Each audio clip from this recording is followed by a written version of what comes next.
Hi guys, I would like to dedicate this talk to people that were affected by earthquakes and also people that helped us work during the earthquake and people that are continuously working right now to make changes that Nepal deserves.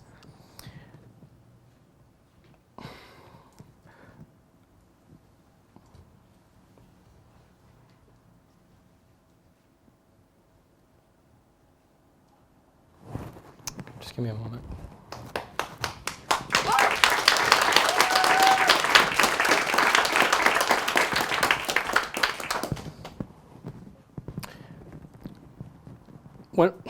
When I said earthquake moved me, it not only moved me, it moved families, it moved children, it moved, everything that was down at Nepal at that time. The devastating earthquake created fears and terrors in people's mind, and people were hopeless. It destroyed the buildings that we had, the monuments that lasted for hundreds of years. And April 2015, the devastating earthquake hit Nepal with magnitude of 7.8. And I knew it was not a good news for us because 80 years ago in 1932, Nepal was hit by another earthquake with the same magnitude that killed over 10,000 people.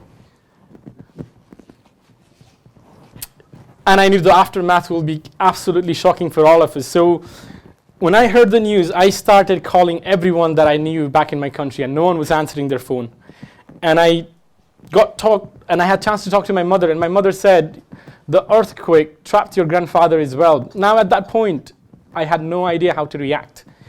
I was hopeless, I was helpless, but she then told me the villagers managed to rescue him after, and he was safe. Although he was safe, it was a sight of relief. I could not stop thinking about the millions of people whose life was affected by this earthquake. So I saw news, I saw Facebooks, I saw tweets. It was great in creating awareness, but not much action was taken. The government themselves were not helping the people. So I phoned my grandfather, and he said, I'm hopeless. I think I may not see you again. At that point, my grandfather is the only person that I look up to for motivation. And seeing him losing hope made me feel like I should be responsible for helping on a devastating period like this. So what I did was I talked with my mom and my dad, and I told them I'm going to Nepal. Now the aftershock of Nepal earthquake were hundreds, which means it kept going every week and more people were dying on each of the aftershock. When I told my family, they had no idea how to react to it. But then I told my friends, and they also were really scared for me. But then I had my best friend for 12 years. His name was Ashish Pun. And he said to me, dude, if you're going with me, I'm going to go with you because I'm not going to allow you to die on that place by yourself. That time, I was looking for a support, and I had a team with me. So what we did was we set an emergency meeting, and we got the whole Nepalese societies, Indian societies, everyone together in one room. And when we proposed him the idea that me and him wanted to go, no one liked it. They said, you guys are too young. You guys don't have the relevant experience. You guys are mentally ill, mentally weak, physically weak. And Ashish was really discouraged. I took him to the corner and I said, look at the people sitting in this room. They are presidents, vice presidents of different posts. For them, it's just position. You and me, we want to act. And that's what the people need right now. So I told them, don't think about them. Don't think about you and me. Think about millions of people whose life we can change. And when I said, don't think about me, don't think about him and the millions of people, he just looked at me saying, so what do you think about? And I said, about the people, about what you can do. Do you believe you can go there and make changes? If you do, come with me. If not, let it be. So I went back to the room and I told them, I know you guys may think will be a burden. I know you guys may think the flight money that can be used on that earthquake could be used for, the earthquake victims, which I agreed with. Then I said, I've been saving up for my master's, and I'm going to use the money that I've saved for my master's to travel. The flight monies, food monies, everything will be used from my master's money, and anything left and anything donated will be spent directly to the earthquake victims. Now, no one in the room could say no to us. That was the time few people came and said, you know what, let's focus on these boys. Let's see if we can help them out. Okay, so we started fundraising. We started with 2 people. We had a massive team. We are talking about Nepalese flag waving all around Edinburgh. We are talking about Nepalese Gurkhas, Nepalese Gurkhas and street collecting funds. We're talking about my football boys doing backpacking in Morrison's. We're talking about my guys doing football tournament, dance tournaments. We made phone calls to different people. We were phoning everybody. And the only message was Nepal was not alone and you're going to help us. Within a few weeks of this hard work, we managed to raise £59,000. And the money was not what motivated us, obviously. It was great because we could do so much with that money. But when we managed to get that funding, we said to each other, what are we going to do with it? And I said, we're going to go to Nepal, work on the most difficult areas that government have neglected. So we had a team. We flew over to Kathmandu. We looked down. It was like a summer base camp. Everything was tent. Everything was a plain playground from the helicopter. So when we got off the plane and then we got a taxi from airport to my home, all the streets and the neighborhood place that I used to walk in was not the same anymore. It was literally just a plain playground. Rather than thinking much, we decided just to sleep because we were so tired, we were knackered. It was too much for us. And when we were sleeping at middle of the night, there was the strange noises that was coming from the background where they said, "Ayo, ayo, ayo," which pretty much translates in my language, it's coming, it's here. So we had no idea what it was. We opened our eyes. The last thing that we can think we felt was the shake of earthquake in the own building that we're living on. So we all ran outside the building, and apparently it was really common for aftershock to come every night and to take more people. So rather than sleeping, me and him decided to walk down through the roads and see how the country was surviving.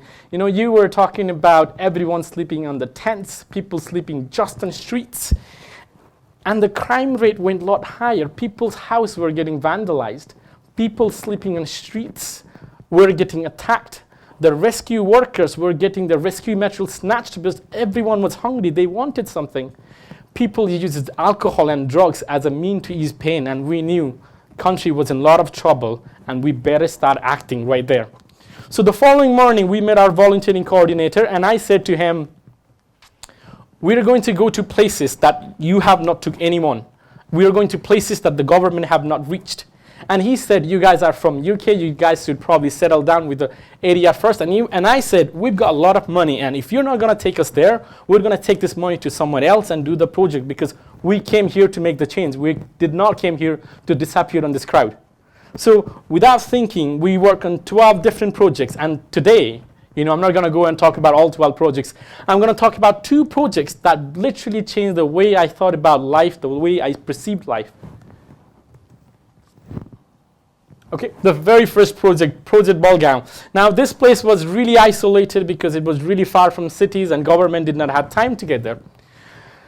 So when we phoned them, they said, please bring us any kind of food materials, anything that you can help us, because we don't have electricity or anything. And I said, fine, let's take a truck full of rescue materials that can help them. So we took a truck there. And during that time, looking at all the volunteers, there was a girl called Rosa. And she said she really wants to go on the trip with me. And I said, why are you not helping on your local city right now? And she said, she's not allowed to help because she's a girl. And I said, and what did you say back to them? And no matter what I said, they will not allow me to go because my father will stop, my brothers will stop because I'm just a girl. And I want to prove, I want to take care of my country at this time, just like everyone did. So us coming from UK with the same kind of mentality where no one believed us, I said, you know what, you should go with us. So we took her with us and we went to Balgaun, which was absolutely one of the worst places that I've seen. And there was no houses, nothing to live on.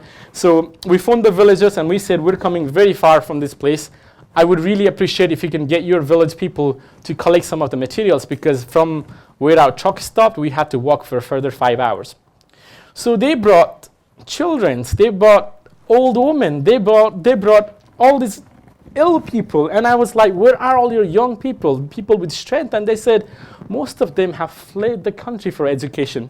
Most of them have fled the country for work, and most of them have migrated. And we're left here by alone, hopeless, So We didn't say anything. We said, let's go. We took out rescue materials. We slept there during the night. The morning we woke up and I said to I think Mr. Kishore, I said, this place does not have any home. And he said, no, they all live in the same tent because the entire village is wiped out.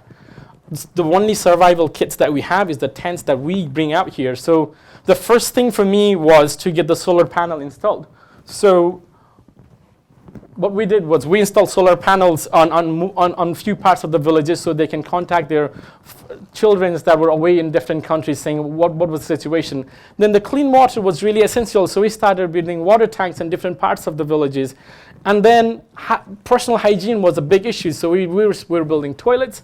And during that time, while we were doing all this work, the girl Rosa, that no one believed on, she went around giving motivation, playing with children, taking the traumas out of their head, and also giving first aid treatment to so many people. And for me, she was the best volunteer that I've had worked on for years. And I said, you should go and take these photos and show it to your people that did not believe on you and why this project was so useful. So having said that, done a lot of work, and we left Balgaun, and the people had a lot of hopes. But for me, I was really scared for that village because they needed help all the time. And if there was no help, there was no survival. So I went back, I used my social media, and I told all about this village, and I just prayed, more people would turn up and go to these places. But my second project that I'm going to discuss to you that really touched me is Project Gurkha. Okay, so this is where earthquake really started.